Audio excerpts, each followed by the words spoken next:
In attesa che le altre forze politiche sovraniste come PISDAZ e Rossomori decidano cosa fare, se schierarsi rispettivamente col centrodestra o il centrosinistra, oppure unirsi e andare insieme alle elezioni regionali, ci sono altre forze che procedono con nuove forme di aggregazione. È il caso del Fronte Indipendentista Unidu, che ieri a Fordongianus, dove si è svolta l'Assemblea Nazionale dei Delegati, ha deciso che le nuove assemblee provinciali del Fronte si terranno in contemporanea in tutta la Sardegna nella giornata del 16 novembre. Il Fronte Indipendentista Unidu riunisce le varie anime della galassia indipendentista. È nato su iniziativa di Amanca Pros Indipendenzia, che quest'estate, con una lettera aperta, ha lanciato l'idea di un nuovo soggetto politico in grado di superare le divisioni pregresse.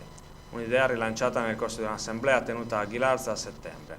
Nel corso delle assemblee territoriali, spiega una nota del Fronte Indipendentista Unidu, inizierà la campagna elettorale in vista delle elezioni regionali del 2014. Verranno illustrate le proposte programmatiche come il contrasto alla grande distribuzione organizzata e il sostegno alla pastorizia, all'agricoltura, all'industria, ma verranno anche affrontati temi come l'energia, la scuola e l'università.